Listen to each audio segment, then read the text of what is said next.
Hi there, it's Hal Feldman, Miami Hal, and we're here for another episode of the MiamiHal Real Estate Show. You've seen him before on the show. Joe Corradino is the mayor of Pinecrest, and I invited Joe on specifically to talk about something that's really a kerfuffle, we'll call it, in Pinecrest right now. And it's something that's important, but I think people are looking at it from different lights, and hopefully we're going to come on this show to more of a balanced view and a way to look at this that's going to be constructive instead of destructive. Joe, how are you? Good, Hal. Thanks for having me. You know, the more I come here, the more I realize that I love the intro. It's fantastic. It makes me relax. I think we should do this like the old Dick Cavett show, perhaps with a scotch and a cigarette, and we can really get down and talk about the difficult things that we're facing. I love jazzy intro. We talk about, both of us are spending less time on the internet because all it does is rile you up. And I really want this show and the people that are viewing it to get something constructive out of this. And that's why I have great guests each and every week on the show to try to talk about what's real rather than hype something up or yell at somebody else. Yeah, I appreciate it. I love watching the show because it's factual. And that's what I hope to be today is, you know, I just want to talk in facts, and everything else is itself. The people deserve a common set of facts, and then they can make up their own minds on any of the issues that we deal with in any of our communities. All right. So you live in Pinecrest. I live in Pinecrest. It's a great suburban community. It's made up primarily of larger lots with large single-family homes on them. Yes, there are some businesses that's on the US 1 corridor.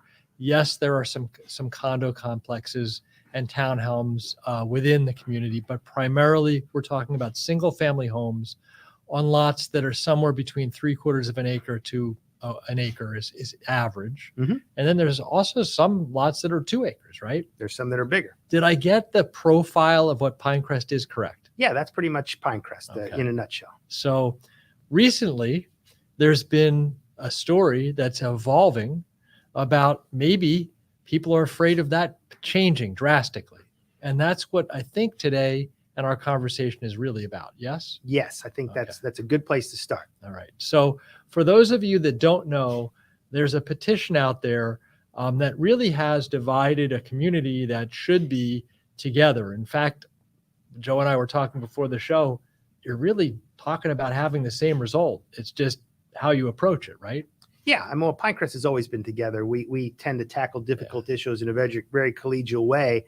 And we always build consensus and move forward. So, you know, this is happening a little bit differently, but that's okay because it's all part of the process. So you've been dealing with this petition and trying to understand it and talk to people about it for a long time. So rather than me try to describe it, can you specifically talk about what the petition is and where that was derived from? Yeah, this is a little bit complicated and it goes back years, but the petition is, in a nutshell, attempting to change the charter of Pinecrest to say that any zoning change needs to be done through a vote of the people, a referendum, and that referendum would have to win with 60% or more of the vote.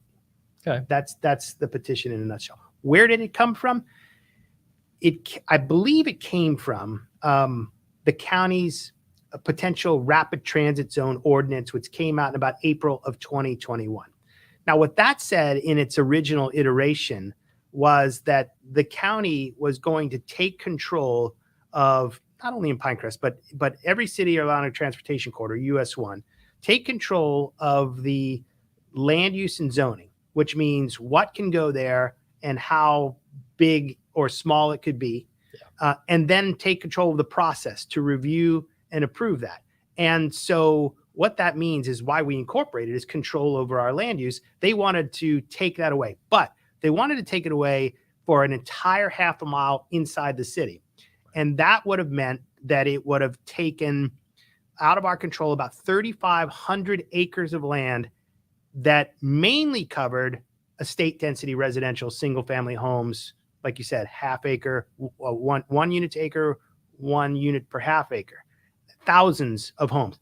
It would have devastated what Pinecrest was, right? Devastated Pinecrest. You could have had up to 15 to 25 story buildings, say on 77th Avenue, a half mile into Pinecrest. And if you looked at that on a map, it's devastating. So that was untenable. So basically the county comes in, trying to do something they feel is good, but they're essentially tone deaf to the areas in which they're potentially going to apply this to. Right. So it was a textbook way of planning. You know, planners tend to draw circles and work in these zones, but it almost never applies that way when you put it on the ground.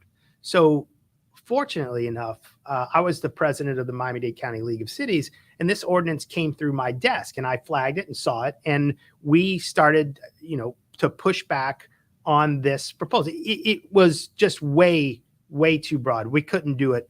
And we started to work with Miami-Dade County and the commissioner who authored the study and work our way back through this. So that happened, in April of 2021. And we worked over the summer and the fall and into 2022. Even the cities in South Dade got together. Finally, it was getting into about a year after this come out. We said, look, let's make an actual ask. So, what the cities in South Dade said was, look, leave us alone altogether. If you can't leave us alone altogether, we need to control the land use and the zoning. We need to control the process. And we have to have the ability to exempt the single family homes and set our own character for the community. And oddly enough, right, this is the first time ever, all the cities, all of the elected officials in South Dade signed that letter. All of the municipally elected officials. 100%. 100%. So Pinecrest, Palmetto Bay, Cutler Bay, Homestead, and Florida City all signed the letter. Lo and behold, the revised ordinance comes out and essentially gave the cities everything that we asked for. So the revised ordinance says, cities, you'll be in control of the process. Right. So they're not telling us what to put there. You're in control of the review and approval process. No appeals to the county. You do not have to conform to any heights or any density standards. And most of all, you can exempt all single family and two family homes from your planning areas. Now, job well done. Well done, right? So the only things the Right. negotiation was, here's what you have to do, right? You've got to put together a plan in your corridors, preferably around your potential transit stations within 2 years, and you have to conform to this flexible building volume standard. Okay, so let's pause. An original proposal that was tone deaf. The cities all gathered together, 100% agreement. Hey, we don't want this. The county listens. And says, we're okay with that, but within 2 years, we need your feedback to do this right. That's really what it is. But they said, look, you can't do nothing. Right. This You is, have to do there's something no absolute within 2 victory. years. This is what we want. It's very flexible. What it does is it hits the basics. The cities have the control. They can exempt their single family areas. And then it gives the cities that security and a platform by which to argue their details with the county. So, for instance, if there are certain things you didn't want, right, you can argue those now instead of having to argue all those things that were devastating to our community. It was the way a negotiation could happen. They gave a little, we've given a little. It's not perfect. Right. It's vague. It's confusing. But essentially, it protects the cities immensely. In Pinecrest, it's probably the most profound protection of our community character since our incorporation. Remember, for years, the county's come through with its policies of putting all the density, not all of it, but a lot of the density in South Dade, a half mile into the cities. It's always been this threat that these single family neighborhoods would be upzoned. We've essentially made it law that that's off the table. The county, by doing this, is saying we will not threaten you with this again. This is your purview. So if the city wanted to do that, that's the city's choice. Right. And of course, Pinecrest would never want to do that. We would prefer to draw a hard line on the back of the commercial corridor and not have commercial intrusion into the residential neighborhoods. That's something we have always believed in since incorporation. Yeah, makes sense. Right. So where does this petition come in, and why is there opposition to the way that the petition is written? Well, number one, I think the petition, if the county was going to come in and tell us you're going to put 250 units an acre on 3,500 acres of land, and that was a real possibility, we would have done everything to stop it. We would have filed a lawsuit. We would have, tried to do everything to throw it in their way.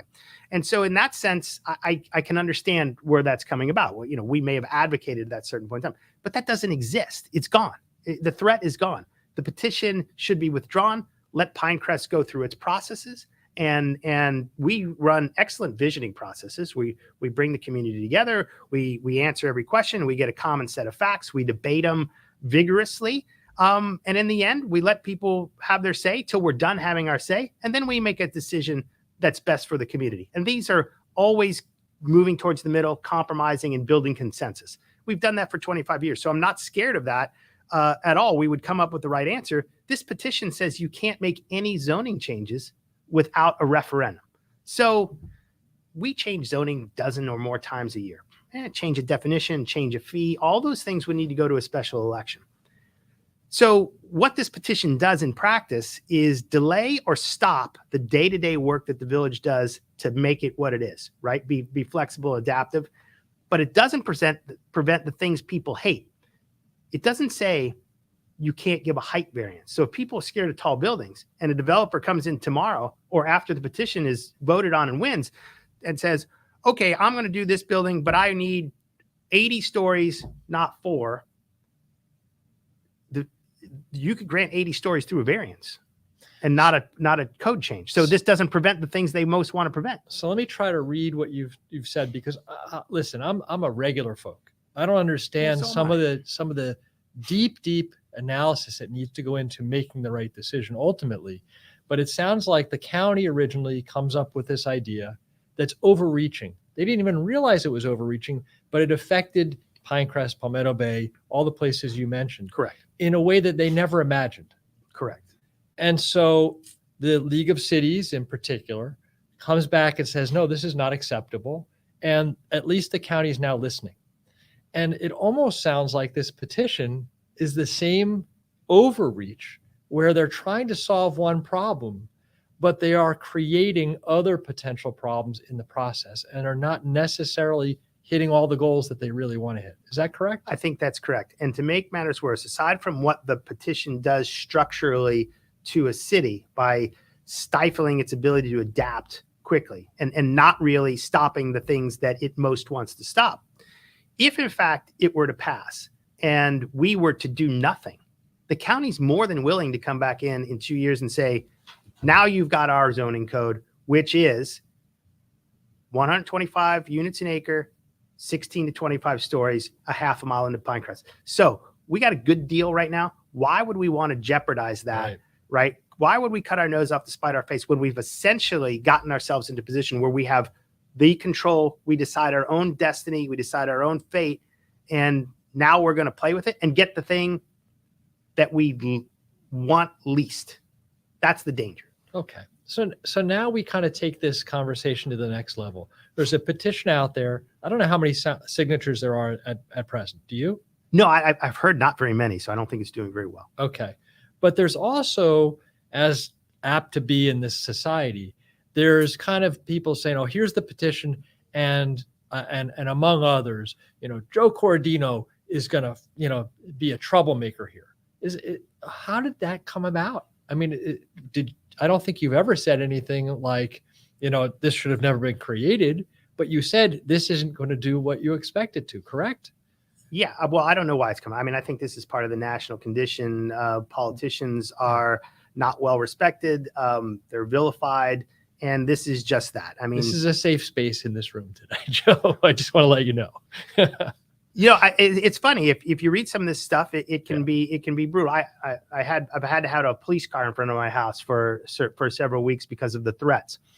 So there were threats. I just want to make sure there were threats based on what's going on with this petition. Yeah. So they picked this stuff off the internet. So I mean, again, this is the way of the world. I mean, it's okay. It's the way people express themselves. It's just part of the process. So it's just symptomatic of the national condition. It's disturbing, and Pinecrest typically isn't like that. I don't know if these are I don't know if these are actual grassroots organizations. I mean, they're 501c3s. There are franchised organizations that you see these groups everywhere. Our neighboring cities have them. The tone of the conversation is the same in the neighboring cities. It's scared reasonable people away from the conversation. So it's and if you really looked at it in depth, I would imagine there's another force behind it than just a handful of people that are upset. But I don't know. I don't know. I can't figure it out. There's speculation. I don't want you to speculate in that regard. But as a regular guy, isn't there a better way to at least have this conversation rather than through the internet? I think there's council meetings, right? And places where the public can come in and speak to their elected officials and have a reasonable conversation. Yeah, right?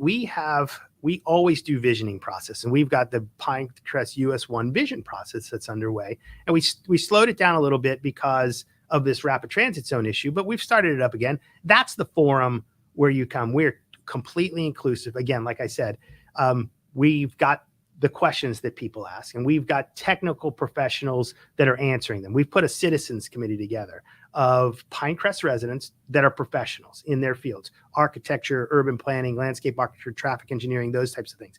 So we're getting these questions. Does this create more traffic? Does this lower our property values? Whatever the question is, and we're answering it with a real answer from a professional.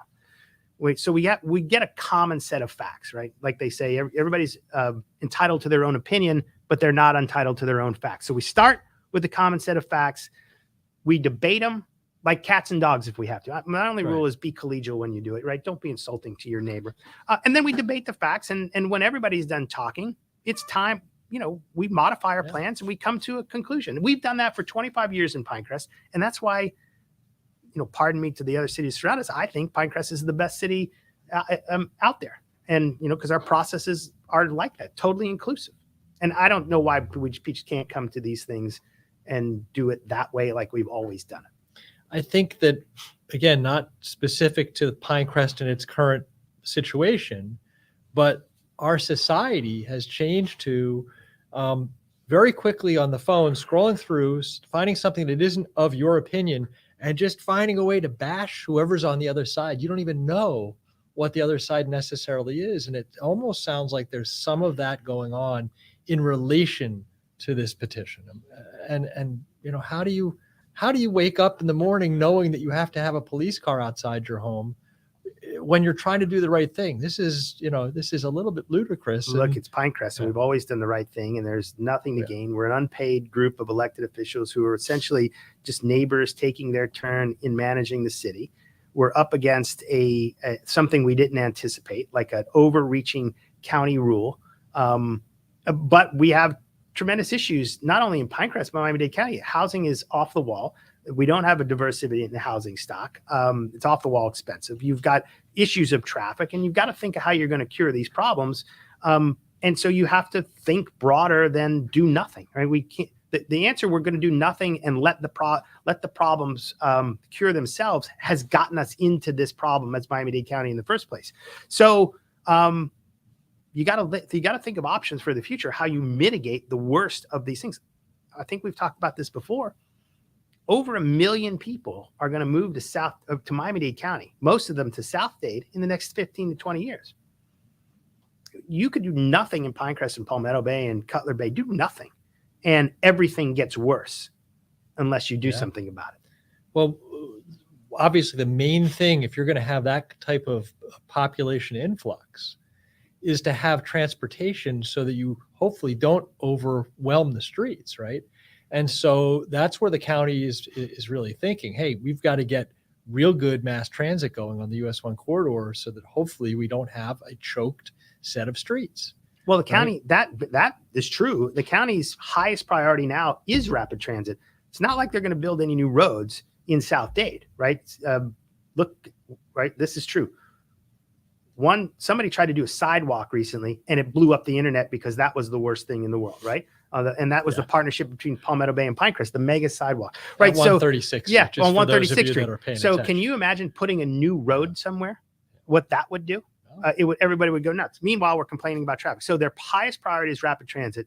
There's a $300 million rapid transit system being constructed, not planned, being constructed on the transitway, and people need to get on it, right? And so I know transit doesn't work. Nobody's going to ride transit. Guess what? It doesn't matter if you think it works or it doesn't work. That's all they're building in the future. And they're building them on 6 or 7 lines in the rest of Miami-Dade County. And so the extra capacity for these million people is going to be on rapid transit.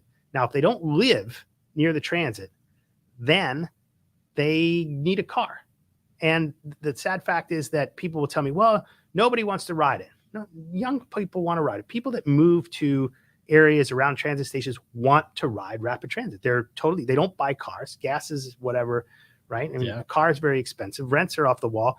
It's pretty convenient if you can get on walk to a rapid transit station, get on it and get to work. I mean, it's going to save you.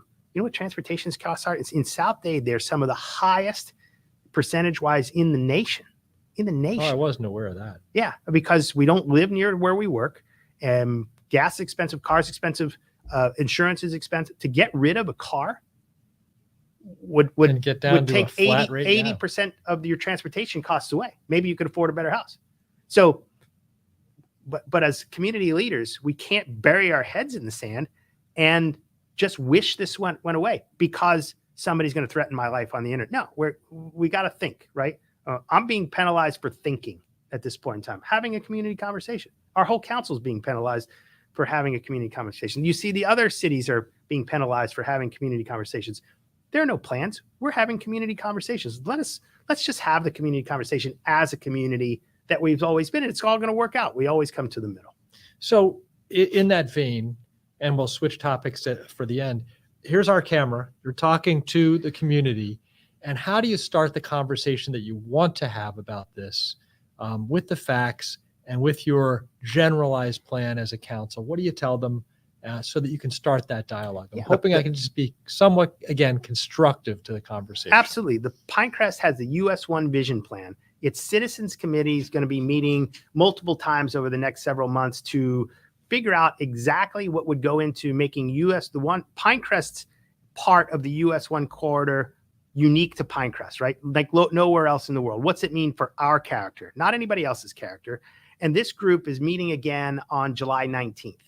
And so I want to encourage everybody and anybody to go to these meetings and participate. If you have questions, this is the place to ask them. If you have concerns, this is the place to voice them and have them be heard. It's a safe place to get your opinion out with the people that are putting together the plan. So you can know everything about this and contribute constructively to the conversation like we've always done. Thank you. You're welcome. All right. So moving on, we're going to talk a little bit more about Pinecrest. Are you aware, Joe, from last month to this month, that we are seeing a very nice new crop of homes on the market for sale? I'm not aware of that. Yeah, so, I know we built more homes in the last year. I think it's up 150% from last year, and the construction value is mind-boggling. It is definitely mind-boggling. I certainly couldn't afford a single-family home in Pinecrest. Coming in, I can't imagine if it's 0.0001% of the population in the country could. But right now, as of today, there are 99 homes for sale in Pinecrest. Wow. It's been a very long time since I've seen a number anywhere close to that. And the overall inventory in Pinecrest grew by almost 3 months between last month and this month. There's now 5.8 months of inventory. Why is that? So why is that is a good question. I think it's a culmination of several things. First of all, interest rates are up, which means people's buying power is down. You have people that are sellers realizing that this is probably the very end of the best of times. Not that we're going to go into a crash of any kind, but hey, we were in crazy times where sellers could effectively dictate whatever price they wanted, and somebody was desperate enough to want to buy that at the price that they were asking. That is coming to an end, and I really feel like that started about 6 weeks ago. Oh, so many of the sellers felt the same thing, and they're like, "Well, we were thinking about selling. We better get it on the market." And it literally has been a flood of homes on the market in the last 60 days. Wow. So that's what I'm really feeling. Do you have any sense of how that can affect Pinecrest in the short and the long term? Well, number one, I think that all the houses that are being constructed have put a tremendous burden on the city's resources, right? Because you've got to process the plans for all those types of things, and it's just been a lot. Relative to the number of houses on the market, not so much. I mean, the values, the values came out just yesterday from the government. I haven't had a chance to digest them, but I think they're gone up, and certainly they haven't gone down. So that's not going to hurt us from a tax perspective in the least bit. So we can still provide the same services for the same taxes, tax rate, in next year and for the foreseeable future. So unless something crazy happens, like the recession of a decade or more ago, where your values would collapse, and then you're left with a infrastructure, a government infrastructure that isn't supported by its taxes. I don't see that being an issue, and I don't see that happening in Pinecrest. And in a place like Homestead, for instance, where they lost, I think, 60% or more of their value during the last recession, they were in trouble, right? Because you can't lose 60% of your value. Everybody just left. Right. That's not going to be the case in Pinecrest. I don't, these things are going for a lot of money. I'm going to leave us with a thinker. All right. So you were talking about new construction in Pinecrest. And of course, for new construction to happen, the builder has to have a profit margin. You're well aware of that with your real job. Mm-hmm. You're around those types of people all the time. Mm-hmm. What's really interesting to me is that somebody pointed out a couple of months ago, just like everything else, it's resources, right? So until about 20 years ago, we had plenty of old homes in Pinecrest on big pieces of land, because that's the way they built them in the 50s. So, these relatively small 2, 3 bedroom, 4 bedroom, maybe homes on these massive lots. And so it was very easy for a builder to realize a gain, buy the land, put a much larger house on there, and you're commanding an extreme amount of money per square foot, big profit, right? Right. What's happened in the last couple of years? First of all, Pinecrest has kind of been redeveloped in zones, and we're running out of zones. Mm-hmm. If you look around and drive in Pinecrest, there's not a lot of those old homes left. So where do we go from here? Those few that are left are still going to command some pretty good dollars, and then the builders don't see the profit margin. I think we basically take a long pause before there's another opportunity for redevelopment again. Yeah, I would agree. I think that Miami-Dade, South Florida, regenerates very quickly. And Pinecrest was one of the early products of that regeneration, right? You took homes that were built in the 50s. Remember, a house can have a 50, 60, 70-year lifespan in some of the big cities. They're there for a long, long time. Not so much in South Florida. They came in after incorporation and basically have redeveloped the entire city. Yeah. It's going to take a long time for a house built in the year 2000 or year 2015 to need to be torn down and rebuilt again, right? So, I think what you'll see is this likely tail off once everything gets, and we're kind of at the end of that redevelopment process, And so, I think it'll get quiet for a while, but is Pinecrest, a wonderful place. Take a look at what's going on, get involved with your community. Don't just blindly sign something unless you understand, again, overreaching powers of a document or a council or a county and what it can do. Yeah, I want to know that everybody that should, I don't mind if they don't sign, whatever they want to do. That's their choice and their right to exercise as a citizen. Just get educated first. You can get educated on our website. We've got all the frequently asked questions. We've got all the technical documents that support those frequently asked questions. And we've got facts on the situation. So if you go there, you can get educated real quick. And then if you want to sign or not sign, you do whatever you want to do. All I implore people is to get the facts. Joe, it is always wonderful to have you on the show. It's a pleasure to be back. I'm sure we'll have you again. We'll talk about some more pleasant things that are going on in Pinecrest, because there's always something very quickly, electric, power and water. Tell me what's going on with those two projects. Water be done shortly underground. Everybody will have access to water. FPL has upped the amount of lines going underground. I think there's 50 miles now of lines going underground. That's half of our undergroundable lines. Our police force, let's see here. We're working on drainage projects. We're working on septic to sewer. Our police force is 25 years old. Crime is 66% lower than when we incorporated. 66%. We hit an That's a great all-time number. low about 3 years ago. We hit another all-time low this year. Wow. Taxes are some of the lowest in Miami-Dade County. Property values are as high as they've ever been. Yet we're killing each other, and I don't get it. I don't get it either. But if you want to move to heaven, find a place in Pinecrest. Mayor Joe Corradino, everybody out there, have a great week. We'll see you next week.